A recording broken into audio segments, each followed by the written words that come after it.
Hello friends, this is Yusuf Gaur. Welcome to let's boost knowledge. Friend, जैसा कि आप सभी जानते हैं, हमने अपने इस चैनल पर बिजनेस इकोनॉमिक्स की एक लेक्चर सीरीज चलाई हुई है, जिसमें हम इकोनॉमिक्स के सभी टॉपिक को वन बाय वन डिस्कस कर रहे हैं। तो उसी सीक्वेंस में आज हम लेकर आए हैं एक नया टॉपिक, इवोल्यूशन ऑफ इकोनॉमिक्स। इस टॉपिक को हमने 2 पार्ट्स में डिवाइड किया है। फर्स्ट पार्ट इसका हम ऑलरेडी इसी अपने चैनल पर अपलोड कर चुके हैं, जिसमें हमने इकोनॉमिक्स के इवोल्यूशन की सीक्वेंस में 2 डेफिनेशन को कवर किया था। तो उसी सीक्वेंस में आज हम जो बची हुई 3 डेफिनेशन है उनको कवर करेंगे और वीडियो के लास्ट में जानेंगे कि जो हमारी 5 डेफिनेशन इकोनॉमिक्स की हैं, उनमें से कौन सी डेफिनेशन हम इकोनॉमिक्स में अप्लाई करते हैं।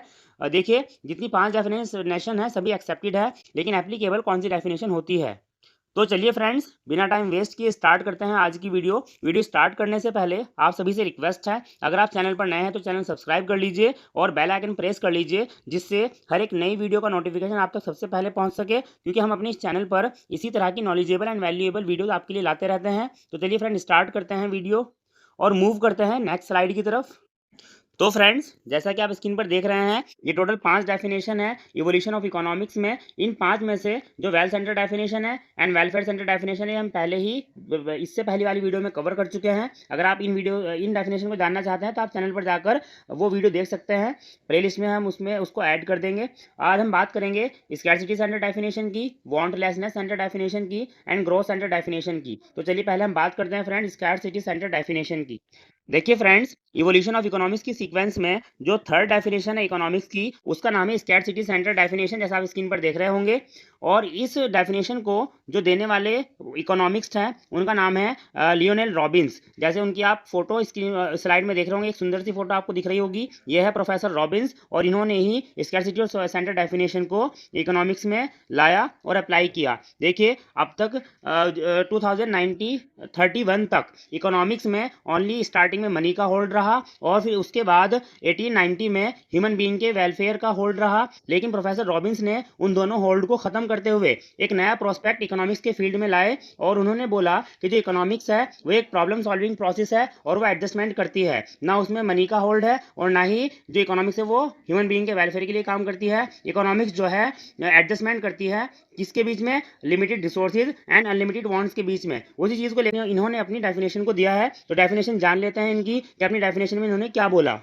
तो देखिए फ्रेंड्स, इकोनॉमिक्स में क्या बोला है प्रोफेसर रॉबिन्स ने? Economics is the science which studies human behaviour as a relationship between ends and scarce means which have alternative usage. मतलब इकोनॉमिक्स की इस डेफिनेशन में प्रोफेसर रॉबिन्स ने कुछ टेक्निकल वर्ड्स को यूज किया। इन्होंने एक वर्ड यूज किया एंड्स। एंड्स का मतलब इन्होंने ह्यूमन वांट्स के लिए एंड को यूज किया और ह्यूमन वांट्स को एंड से रिप्रेजेंट किया। सिमिलरली इन्होंने रिसोर्सेज के लिए यूज किया मीन्स। मतलब इन्होंने रिसोर्सेज के लिए रिसोर्सेज को मीन्स से रिप्रेजेंट किया। तो इन्होंने बोला कि जो इकोनॉमिक्स है एक ऐसा साइंस है जो ह्यूमन बिहेवियर को इस तरह से स्टडी करता है, relationship between limited resources and unlimited wants. मतलब हमें पता है कि जो हमारी वांट्स है, ह्यूमन बीइंग की जो इच्छा है वो अनलिमिटेड है, और उनको फुलफिल करने के लिए, उन इच्छाओं को पूरा करने के लिए जो रिसोर्स अवेलेबल है वो लिमिटेड है। तो एक ह्यूमन बीइंग अपने अनलिमिटेड वांट्स को, अनलिमिटेड इच्छाओं को किस तरह से लिमिटेड रिसोर्सेज से फुलफिल करता है और उनका एडजस्टमेंट कैसे करता है, उसका एडजस्टमेंट करना है इकोनॉमिक्स है अकॉर्डिंग टू रॉबिन्स। और उन्होंने बोला कि जो रिसोर्स है वो लिमिटेड तो है ही, लिमिटेड होने के साथ साथ हर एक रिसोर्स का ऑल्टरनेटिव यूज है। मतलब एक रिसोर्स सिंगल जगह पर यूज नहीं होता, एक से ज्यादा जगह पर या एक से ज्यादा जगह पर, मल्टीपल जगह पर हम एक रिसोर्स को यूज कर सकते हैं। तो फ्रेंड्स, अगर हम इन शॉर्ट देखें कि क्या बोला प्रोफेसर रॉबिन्स ने, कि इकोनॉमिक्स एक ऐसा साइंस है जो एडजस्टमेंट करता है अनलिमिटेड वांट्स का लिमिटेड रिसोर्सेज के साथ, और रिसोर्सेज लिमिटेड भी हैं और इसी के साथ साथ उनके मल्टीपल यूज है। डिफरेंट डिफरेंट जगह पर हम एक रिसोर्स को यूज कर सकते हैं। तो अगर बात करें कि जो स्कैरसिटी सेंटर डेफिनेशन है वो क्या है? Scarcity is one of the key concept of economics. मतलब एक इंपॉर्टेंट कॉन्सेप्ट है स्कैरसिटी का इकोनॉमिक्स में। तो इसी के लिए हम देख लेते हैं next point. It means that the demand for a good और service is greater than the availability of the good of service. मतलब ये जो डिमांड है गुड्स एंड सर्विसेज की वो ज़्यादा है किससे? सप्लाई ऑफ गुड्स और सर्विसेज की। मतलब जितनी हमारी सप्लाई है, डिमांड उससे कहीं ज़्यादा है। मतलब हमारी जो रिसोर्सेज है वो लिमिटेड है और वांट्स अनलिमिटेड है। तो देखिए, इस डेफिनेशन में कुछ फीचर्स हैं, जैसे कुछ की पॉइंट्स हैं जो प्रोफेसर रॉबिन्स ने अपनी डेफिनेशन में यूज़ किए हैं। तो उनको वन बाय वन हम देखेंगे और उनको एक्सप्लेनेशन को समझेंगे। देखिए फ्रेंड्स, ये कुछ फीचर्स हमने इसमें से निकाल कर इसमें हाईलाइट किए हैं डेफिनेशन में। फीचर्स कौन से हैं? जैसे फर्स्ट फीचर है प्रोफेसर रॉबिन्स ने एंड्स की बात की, मतलब ह्यूमन बीइंग की वांट्स की बात की, स्कार्स रिसोर्सेज की बात की, मतलब लिमिटेड रिसोर्सेज की बात की, ऑल्टरनेटिव यूजेस की बात की, स्केल ऑफ प्रायोरिटी की बात की एंड प्रॉब्लम ऑफ चॉइस की बात की। हर एक पॉइंट को डिटेल में समझेंगे तो ये डेफिनेशन हमें अच्छे से क्लियर हो जाएगी। देखिए फर्स्ट पॉइंट क्या है कि जो रॉबिन्स है उन्होंने बात की ह्यूमन वांट्स की, मतलब जिसको उन्होंने एंड से रिप्रेजेंट किया, और प्रोफेसर रॉबिन्स ने बोला कि ह्यूमन बीइंग की जो वांट्स है वो बिल्कुल हाइड्रा के जैसी है। मतलब उन्होंने एक हाइड्रा नाम का एक प्लांट है, या कुछ लोग इसको एनिमल भी बोलते हैं, या एक एनिमल है, वो एक ऐसा प्लांट या ऐसा एनिमल है कि अगर हम उसके एक ब्रांच को या एक ऑर्गन को कट करते हैं तो वो उसकी उसकी जगह पर दूसरी ब्रांच या दूसरा ऑर्गन फौरन से आ जाता है, मतलब वो कभी खत्म नहीं होता। तो उन्होंने हाइड्रा का रेफरेंस लेते हुए बताया, इसको समझाने की कोशिश की है कि ह्यूमन बीइंग की जो वांट्स है वो बिल्कुल हाइड्रा के जैसी है, क्योंकि हाइड्रा भी कभी खत्म नहीं होता। सिमिलरली ह्यूमन बीइंग की वांट्स भी कभी खत्म नहीं होती है। आप स्क्रीन पर देख सकते हैं हाइड्रा का एक सुंदर सा फोटो हमने स्क्रीन पर लिया है। ये हाइड्रा प्लांट है या हाइड्रा एनिमल है। अगर हम इसकी एक ब्रांच को कट करते हैं तो इसकी कट करने पर फौरन इसकी मल्टीपल ब्रांच निकल कर आ जाएगी। तो सिमिलरली ह्यूमन बीइंग की वांट्स को प्रोफेसर रॉबिन्स ने हाइड्रा से लिंक करते हुए समझाया कि ह्यूमन बीइंग की वांट्स बिल्कुल हाइड्रा के जैसी है। अब आगे बढ़ते हैं फ्रेंड्स, हमने डेफिनेशन में यही जाना था कि जो ह्यूमन बीइंग की वांट्स है वो अनलिमिटेड है और उन वांट्स को पूरा करने के लिए जो रिसोर्स अवेलेबल है वो लिमिटेड है। तो नेक्स्ट पॉइंट हमारा वही है स्कार्स मींस मतलब रिसोर्सेज एंड स्कार्स मतलब लिमिटेड, मतलब हमारे जो पास जो रिसोर्स अवेलेबल है वो लिमिटेड रिसोर्स हैं। तो देखिए मोस्टली जो रिसोर्स हैं जो हम जिनसे हम अपनी इच्छाओं को पूरा करते हैं वो मोस्टली लिमिटेड ही होते हैं। देखिए जैसे आप पिक्चर में भी दिख रहा होगा, क्या दिख रहा है, ये हमारे सब क्या है, ये रिसोर्सेज हैं और ये सब हमारी वांट्स हैं। देखिए वांट्स वाली साइड बहुत ज़्यादा बड़ी है और हमारी रिसोर्सेज वाली साइड छोटी है। तो मोस्टली जितने रिसोर्सेज होते हैं वो सभी लिमिटेड ही है, बस एक या दो रिसोर्स ऐसा है जो अनलिमिटेड है। जैसे हमने स्लाइड में रिप्रेजेंट किया है कि जो सनलाइट है, जो धूप है या जो हवा है, मतलब जो एयर है, वही ओनली अनलिमिटेड है। बाकी इनसे अलग जितनी रिसोर्सेज हम यूज़ करते हैं अपनी इच्छाओं को पूरा करने के लिए वो सभी लिमिटेड है, उनकी शॉर्टेज हमारे पास हमेशा रहती है। चलिए आगे बढ़ते हैं, अब नेक्स्ट पॉइंट को देखते हैं। देखिए फ्रेंड्स, थर्ड पॉइंट बोला प्रोफेसर रॉबिन्स ने कि जो रिसोर्स है वो लिमिटेड तो है ही, लेकिन लिमिटेड होने के साथ साथ हर एक रिसोर्स के ऑल्टरनेटिव यूजेस भी है। ऑल्टरनेटिव यूजेस का मतलब क्या है कि एक रिसोर्स एक जगह पर यूज ना होकर मल्टीपल जगह पर यूज हो सकता है। जैसे अगर हम बात करें वाटर की, वाटर एक रिसोर्स है और वाटर को हम मल्टीपल जगह पर यूज कर सकते हैं। जैसे हम वाटर को ड्रिंकिंग के लिए यूज करते हैं, बाथिंग के लिए यूज कर सकते हैं, कुकिंग के लिए यूज कर सकते हैं, क्लॉथिंग क्लीनिंग के लिए यूज कर सकते हैं एंड वॉशिंग के लिए यूज कर सकते हैं, वॉशिंग यूटेंसिल्स के लिए यूज कर सकते हैं। तो पानी के मल्टीपल यूज है, हम मतलब पानी को सिर्फ एक जगह पर यूज नहीं करते, हम उसको मल्टीपल जगह पर यूज कर सकते हैं, जिसका हम ऑल्टरनेटिव यूजेस के नाम से जानते हैं। ऐसे ही मनी हमारा रिसोर्स है, मनी भी मल्टीपल जगह पर यूज हो सकती है। मतलब मनी से हम एजुकेशन ले सकते हैं, मनी से हम कॉलेज में फीस पे कर सकते हैं, या इससे अलग मनी से हम बहुत सारी चीज़ों की शॉपिंग कर सकते हैं। तो सभी रिसोर्सेज के मल्टीपल यूजेस हैं। नेक्स्ट पॉइंट की तरफ मूव करते हैं।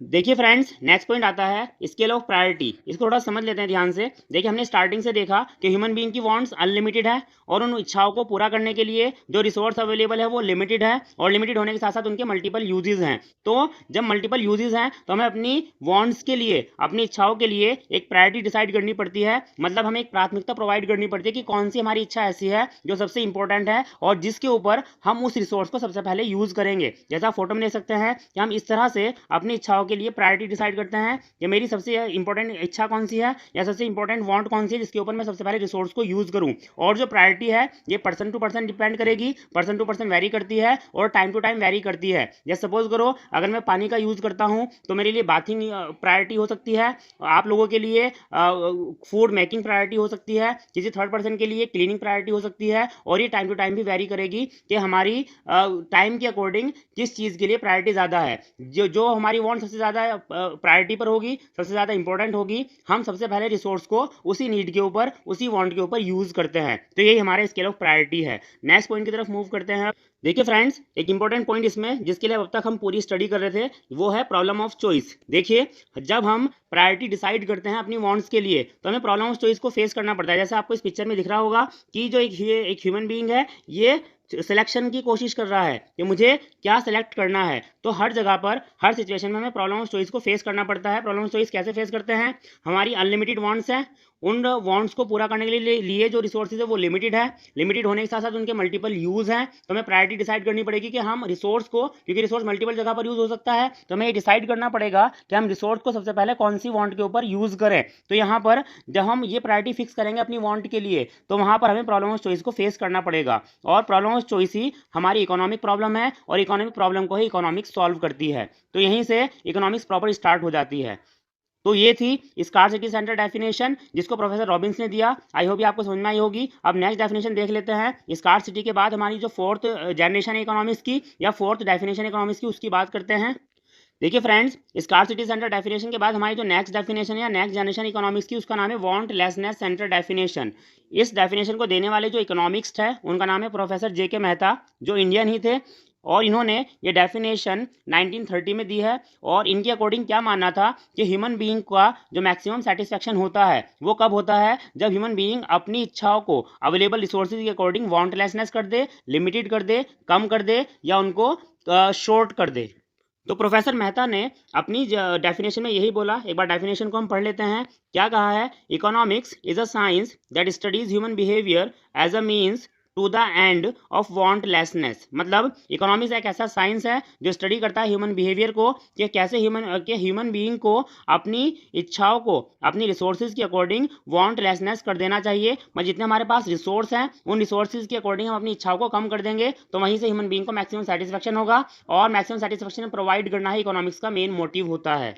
तो देखिए हमने एक पॉइंट भी इसमें ऐड किया है, maximum satisfaction may be achieved through minimisation of wants. मतलब अकॉर्डिंग टू प्रोफेसर मेहता यही माना गया कि ह्यूमन बीइंग का मैक्सिमम सेटिस्फेक्शन कब होगा, कि जब ह्यूमन बीइंग अपनी इच्छाओं को मिनिमाइज कर दे अपने रिसोर्सेज की अकॉर्डिंग। मतलब जब मेरे पास जितने रिसोर्स हैं मेरी इच्छाएं भी उतनी होगी, उससे कम होगी, तो मुझे मैक्सिमम सेटिस्फेक्शन होगा, और मैं आगे के लिए सोचूंगा ही नहीं, और वहीं पर ह्यूमन बीइंग का सेटिस्फेक्शन हो जाएगा, और वहीं पर इकोनॉमिक्स का जो क्राइटेरिया है वो कंप्लीट हो जाएगा। तो ये थी वांटलेसनेस सेंटर डेफिनेशन जो प्रोफेसर जे.के. मेहता ने दी है। नेक्स्ट डेफिनेशन की तरफ मूव करते हैं। अब नेक्स्ट जनरेशन है हमारी ग्रोथ सेंटर डेफिनेशन, और ये इकोनॉमिक्स की लास्ट डेफिनेशन और ये लास्ट जनरेशन इसको कह सकते हैं। तो फ्रेंड्स यह last definition growth centre definition. देखिए ग्रोथ सेंटर डेफिनेशन जो है उनको देने वाले जो इकोनॉमिक्स है उनका नाम है पॉल एंथोनी सैमुएल्सन, और ये डेफिनेशन इन्होंने 1948 में दी थी। अब इनके एक फॉलोवर भी थे प्रोफेसर कीन्स, जिन्होंने इनको सपोर्ट किया। अब अगर हम बात करें ग्रोथ सेंटर डेफिनेशन की, तो जो प्रोफेसर सैमुएल्सन है वो जो हमारी स्कार्सिटी सेंटर डेफिनेशन है उससे इंस्पायर थे, और उन्हीं को कंसिडर करते हुए उन्होंने अपनी डेफिनेशन को दिया। उन्होंने अपनी डेफिनेशन में यही बोला है कि जो ह्यूमन बीइंग है उसको अपने लिमिटेड रिसोर्सेज को इस तरह से एलोकेट करना है कि हम कम से कम रिसोर्स यूज करके अपनी मैक्सिमम वांट को फुलफिल कर सके, और ये कोशिश करते रहना है ह्यूमन बीइंग को कि हम अपनी रिसोर्सेज की ग्रोथ कैसे करें। तो इसीलिए इसको नाम दिया गया ग्रोथ सेंटर डेफिनेशन। तो फ्रेंड्स ये थी टोटल 5 डेफिनेशंस ऑफ इकोनॉमिक्स, जिसको हम इवोल्यूशन ऑफ इकोनॉमिक्स के नाम से भी जानते हैं, या हम ये कह सकते हैं कि ये इकोनॉमिक्स की 5 जनरेशन है जिसकी अकॉर्डिंग इकोनॉमिक्स में टाइम टू टाइम चेंज किया गया। देखिए टोटल 5 डेफिनेशन में सभी डेफिनेशन एक्सेप्टेड है, लेकिन जो इकोनॉमिक्स है इकोनॉमिक्स में ओनली जो स्कार्सिटी सेंटर डेफिनेशन है वही एप्लीकेबल है, उसी को मतलब प्रायोरिटी दी गई है, और उसी के अकॉर्डिंग इकोनॉमिक्स प्रेजेंट टाइम में काम कर रही है। मतलब अगर हम इकोनॉमिक्स के अकॉर्डिंग काम करेंगे या इकोनॉमिक्स को कहीं पर अप्लाई करेंगे तो हम स्कार्सिटी सेंटर डेफिनेशन के अकॉर्डिंग अप्लाई करेंगे। मतलब उसके अकॉर्डिंग जो माना गया था, प्रोफेसर रॉबिन्स ने बोला था कि इकोनॉमिक्स एक प्रॉब्लम सॉल्विंग प्रोसेस है, और इकोनॉमिक्स एक इकोनॉमी की प्रॉब्लम को सॉल्व करता है। और इकोनॉमिक प्रॉब्लम क्या है? Problem of choice. और प्रॉब्लम ऑफ चॉइस क्यों अराइज होती है? क्योंकि ह्यूमन बीइंग की जो वांट्स है वो अनलिमिटेड है, और उन वांट्स को पूरा करने के लिए जो रिसोर्स अवेलेबल है वो लिमिटेड है। तो हमें दोनों के बीच में एडजस्टमेंट करना पड़ता है। जब हम एडजस्टमेंट करेंगे तो वहीं पर इकोनॉमिक्स अपना रोल प्ले करेगी। तो एक्सेप्टेड सभी डेफिनेशंस हैं, लेकिन एप्लीकेबल है स्कार्सिटी सेंटर डेफिनेशन। तो फ्रेंड्स ये था आज का टॉपिक जिसमें हमने इवोल्यूशन ऑफ इकोनॉमिक्स को कवर किया, और ये टॉपिक हमारा कंप्लीट हो गया है। तो आज की वीडियो में बस इतना ही। आपसे मिलते हैं नेक्स्ट वीडियो में नए टॉपिक के साथ, और इकोनॉमिक्स के नेक्स्ट टॉपिक को डिस्कस करेंगे। तो फ्रेंड्स अगर आपको वीडियो पसंद आई है तो आप वीडियो लाइक कर सकते हैं, और इस वीडियो को सभी के साथ शेयर कर सकते हैं, जिससे सभी स्टूडेंट्स अपनी नॉलेज को बूस्ट कर सकें। तो फ्रेंड्स मिलते हैं आपसे नेक्स्ट वीडियो में। तब तक के लिए खुदा हाफिज, गुड बाय, टेक केयर।